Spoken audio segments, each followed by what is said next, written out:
for today is brand equals community. And if you can't tell by now, this one is very, very near and dear to my heart, this notion of brands being communities.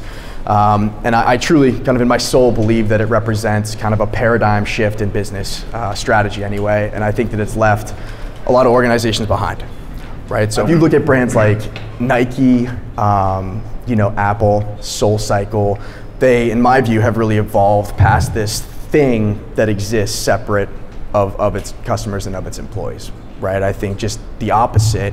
They've really rallied their employees and their customers around like that shared interest in the mission and values of whatever the organization is about. And then they even go beyond that to actually bond these people together with shared experiences and through other means. And so these companies have observed that it's reduced their cost to acquire customers, right? And that their customers are deeply loyal and their employees are deeply loyal as well, which is a value driver to the business back over time. So in short, the short version is they've kind of changed the game, and they've turned their customers and their employees into the evangelists, into the storytellers for the brand. And it's been perceived as much more authentic and much more genuine than what the brands have a tendency to say about themselves.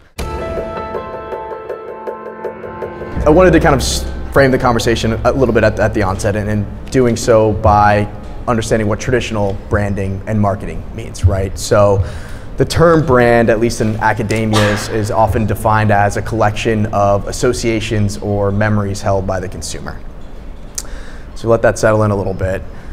The role then of marketing is to communicate with consumers and kind of build on these associations and these memories, right? And they use different channels to do that. So if you see a TV commercial, Facebook ad, an ad on the subway, whatever the case may be, marketing is trying to communicate with you to build on the memories that are in your head that shapes the perception of what that brand means, right? So it's them telling you.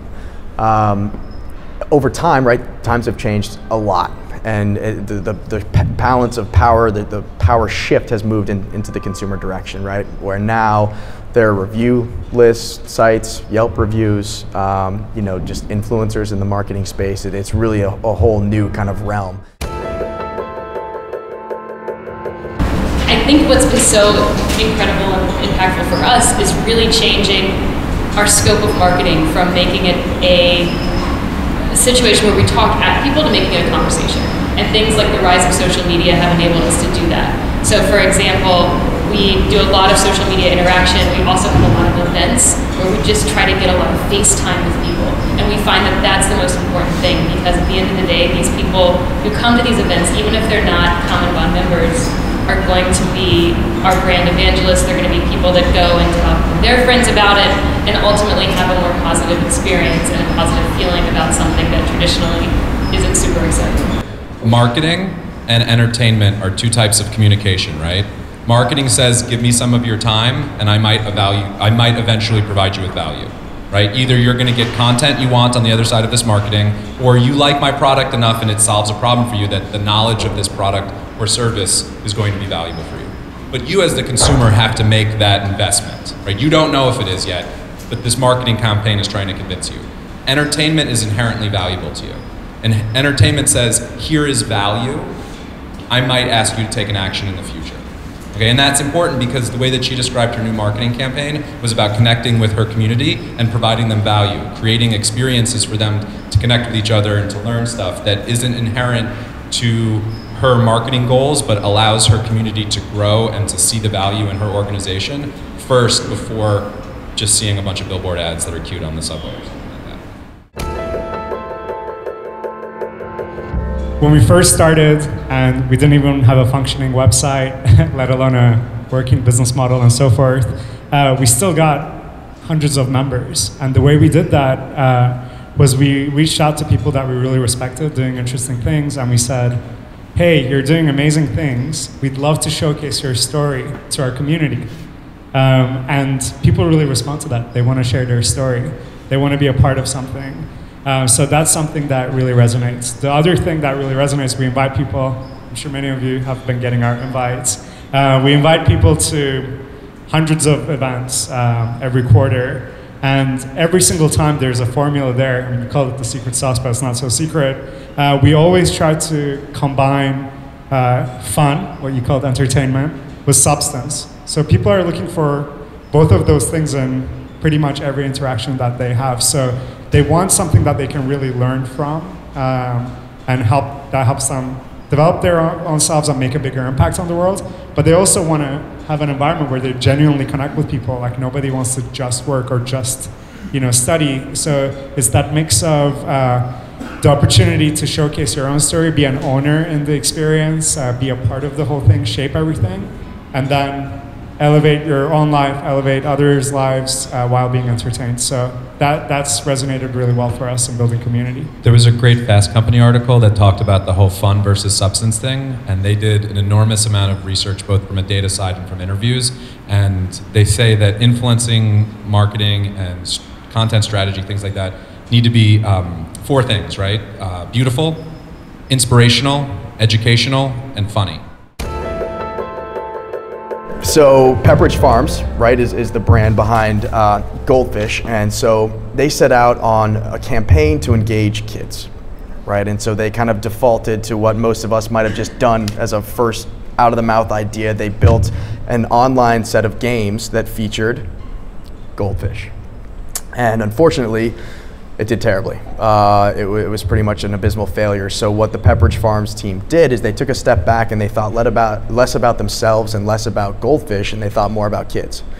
And they did some research. And it turns out that 1 in 3 kids suffered from self-esteem or depression issues, which I didn't know. That's a crazy statistic, right? That's 1 in 3 kids is bummed out, and they're not even worried about work or anything yet. Social media makes it so much worse. And social media is a huge driver for that too, right? So that's another interesting thing. So what they did is they got smart, and they teamed up with a child psychologist, and they changed their online game hub into a series of learning activities meant to bolster kids' confidence, right? Meant to reinforce things like hopefulness, pride, ambition, things like that, and it was a huge success. So I think that in a very general sense is kind of a learning lesson of the groups that are doing it well, right? They're taking a step back from their brand, from their products, and thinking more about their consumer, and they're adding value however they can.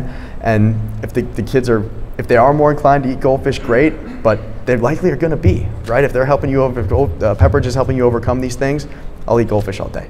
Consumer packaged goods industries or service-based industries are basically just playing in an artifact world, right? Red Bull is an energy drink. Okay? It can very easily be replaced by coffee, tea, other caffeinated beverages, taking a nap, I guess, right? And what their goal is to use the other two things, right? They're like, we want this artifact to live in an entertaining universe, so we're gonna make really awesome media and really awesome experiences, and hopefully that will create enough mind share in your head that we're radical in that same way, so that if you're tired 20 times, you might drink a Red Bull once instead of taking a nap or whatever else, right? Hellmann's doesn't have an idea about any of that, right? They get Bobby Flay to put recipes for mayonnaise salads on their Facebook page and think that that is what their consumer wants. They think that that is what's going to drive awareness of their product because celebrity plus information equals awesomeness, right? And that takes into consideration, it lacks to take into consideration the fact nobody cares about Hellmann's Facebook page. Nobody really cares about a partnership between a chef and a mayonnaise company. And none of that is striking enough for me to stop what I normally think about when I think about food and to pay attention to this new thing. I think one of the most important things about creating a brand is thinking of something bigger than yourselves and your own brand. Thinking about how you can create an impact beyond just, oh, let's go to the grocery store and buy a case of Red Bull. So a couple of examples of this. I think Casper does a really good job of selling a lifestyle. Think about how can a product create your best life. They do a really good job of that. Another thing is CSR initiatives, we talked a little bit about, but the idea that a company can create either a charitable initiative, one-for-one giving, a common bond, we're the only finance company with a one-for-one mission, so that we find is a huge driver of people just interested in common bond. And the third thing is, I think one thing you're gonna see in the next 3 years or so is brands increasingly getting political. So a great example of this is Patagonia. I'm not sure how many of you saw. President is stealing your land. The president is stealing your land. You go to the Patagonia website. I can't figure out how to buy a jacket because it's just all these VR videos of Bears Ears National Park. But this is making an impact. This is getting people talking about Patagonia because of the fact that they're creating something. They're entering into a conversation that's bigger than them, which is something that I think you're going to see more and more brands do, especially smart brands, in the next few years. one of the things I mentioned early on when talking to this crew is that Common Bond initially had 50% of its referral traffic from word of mouth. This meant that we weren't spending a lot of money on billboards or subway ads. We're spending it on experiences, which I think is kind of unique for a finance company. Another important thing for us is customer care. We've made a lot of investments in customer service. Our care team is actually award-winning, which is kind of cool. And it's something that we focus on throughout, not only getting people in traditional marketing, but also increasing that involvement through the life cycle. So after they have this great experience, they talk with the care team, they get their loan, what do we do next? We provide materials for them, resources, we do a ton of events open to Common Bond members as well as the general public, and we really think about, a loan is a 5 to 20 year investment. How do we get people to continue having a positive experience? How do we get people to not only have a positive experience, but invite their friends to take out a loan as well, or refinance their loans? But I think it's also our resources, it's our events, it's our materials and tools that we can provide, and other things that we do, we try to think, again, bigger than ourselves. We have initiatives like Women in Tech Week, which inspires women in technology. It doesn't really have that much to do with student lending, but it's something that we think is important, and we try to look beyond the immediate marketing channels and think about how do we build this giant community. So I would say when we first started, everything we did was our own. Like, it was only our events, that we were throwing. But then eventually we really started partnering with other great organizations, other great people.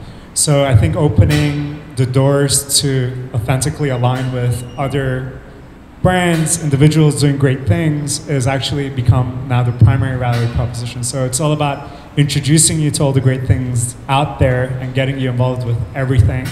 And what's great about that is that, it doesn't matter what other organizations are out there, doing some similar things. It's great. Actually, we want you to engage with all of them. We want to be the community that's introducing you to all the best things and best people out there. So I think there is a natural monopoly type thing where you create a community. You don't need to worry too much like, oh, is someone going to choose something else? It's a complement to everything else that's out there rather than being a substitute.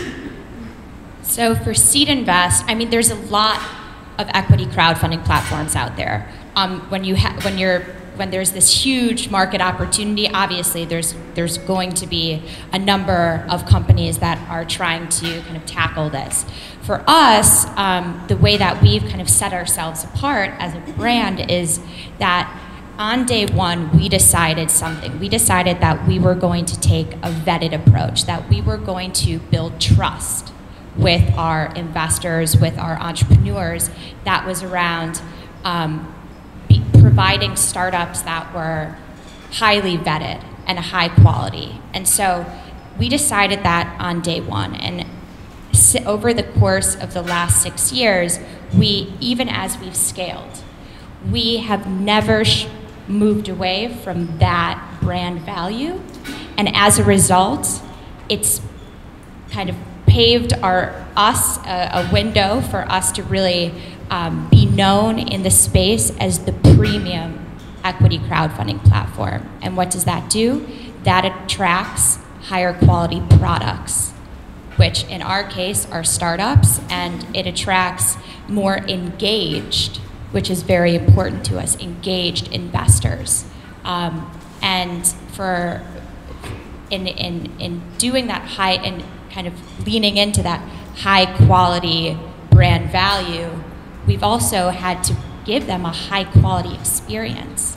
And how do you give them a high quality experience? You have to invest in internal team members that focus on being an active partner, but you also have to invest in educational content that doesn't just sell the product, but it sells them, or it doesn't sell them, it provides them materials to understand what they're getting into.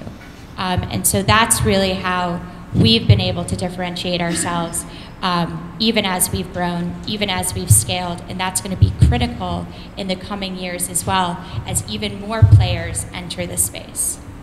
Just there's a very nice parallel there that I wanna build on. So the two things that I was told not to do when we first started Ivy was don't do too many events. Events are impossible to scale.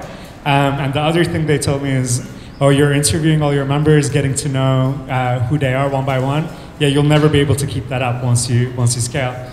So actually, and those are the two things that we've definitely actually, obviously we have all kind, like 1,000 events a year now, big to small, but also we get to know every single member one-on-one now, in person as much as possible, get to know what they care most about in their personal lives, professionally, intellectually, and culturally. So actually that helps scaling so much more. Like all the things that maybe seem like that you can't scale that, but if you invest in it, it actually pays massive dividends in the sense of then people have a real relationship with you, you know them, and it's authentic. So her community is really interesting to me, and her definition of premium for me is really interesting because it sets a lot of the tones that they're building their business around. Something that you guys can think about from your scaling point of view is, how do you define premium in your industry from a product point of view, from a community point of view, from a communications point of view, right? Because that's going to allow you to then notice your largest competitors, notice the people that are the leading edge of your industry or an adjacent industry that you can learn from. And if you don't apply all of those things, it might not be necessary for you to reach scale or to reach everything. At least you know who your thought leaders are and what the upper echelons of your industry is. And it's always a really big question for me when entering in a new creative space. Community is very much a business strategy, right? It's not just a marketing strategy. So I would encourage you to kind of approach it that way. And a lot of people think that if you build the brand, the community will follow, or the community will take care of itself. And I would encourage you to engineer the community and the brand will thrive. So even in the case of Common Bond, as was just alluded to here. We've always struggled with, the importance of like how much we want to make sure that our members are getting, a great experience and it never feels commercial. So lots of brands want to align with a community like Ivy because it's got a great audience. These people are very engaged and so forth. But those brands don't necessarily know. They're not the experts in engaging a community like ours. They're experts in whatever it is that they do. So for example, we had a lot of fashion brands because for a lot of retailers, foot traffic is getting lower. They want great people in their store. And what they're used to doing is shopping events. And so we got approached about this quite a few times and we were just very uncomfortable to just invite members to like a shopping event. That just felt very weird, given what we do like as the social university and introducing you to these elevated experiences.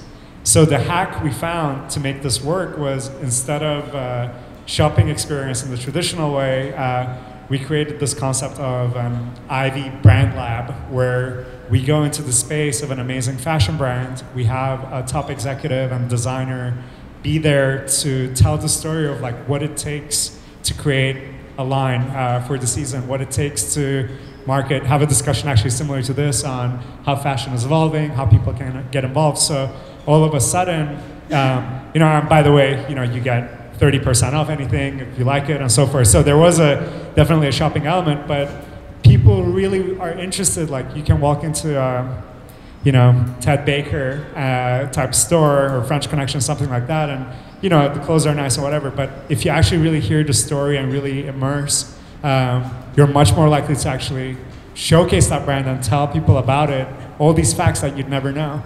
And this isn't just like fashion brands that are like this. I've been fascinated by.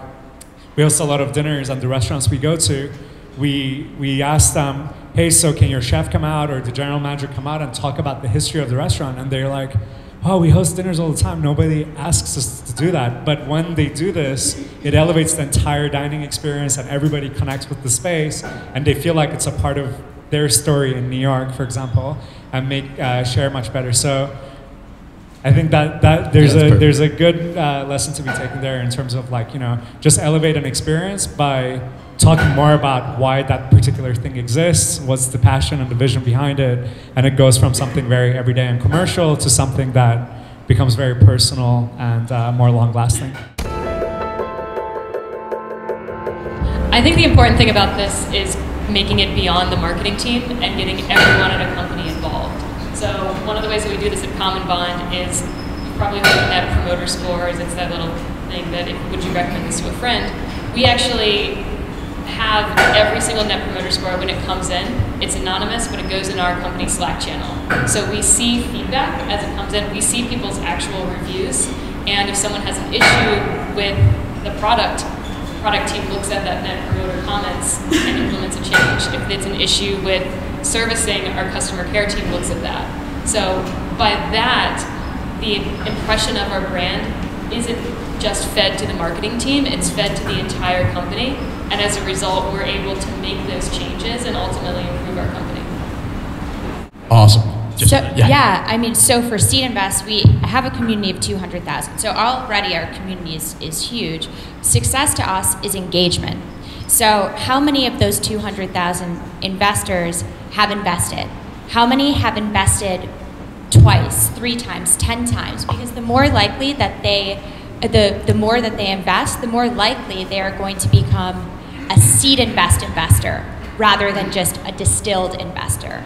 And so we invest a lot of money in, going back to what I said, adding value to our community, giving our community the opportunity to meet with us and the team in person, but also online, so that they feel like they're part of something more than just an investment.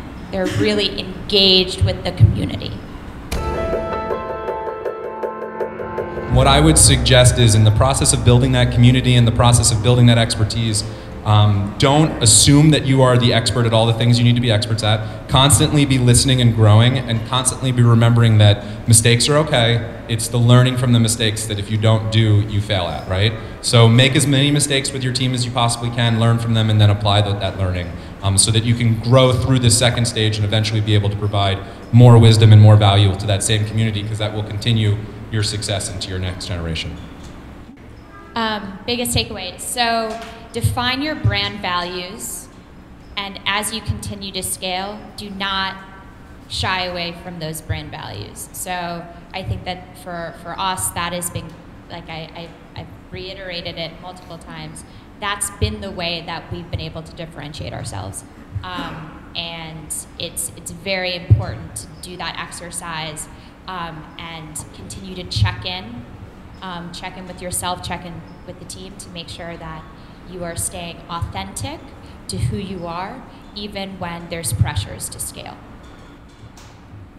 I would say just focus on scaling the things that would be considered unscalable, like personal relationships and so forth. And then someone very wise once told me that things that are flashy and trendy at the moment, like those things will pass, but substance, might not get as much attention from the get-go, but substance is what lasts. So focus on things that are real, and I think the very best brands have done it by aligning with people who are not just trendy, but actually like domain experts, like truly people of substance. I think aligning with the best, most substantive things out there is one of the best things you can do for your brand. I think the most important thing is to listen. Listen to your community. Yes. Listen to what people have to say. Remember that it's a conversation. You're showing, you're not telling, you're talking with people, you're not talking at people. But also remember that as a brand, you have a platform and you have the ability to influence something maybe more than members of your community can. So having the ability to, like Patagonia, get involved with something bigger. Listen to your community, figure out what they want, and then go achieve it for them.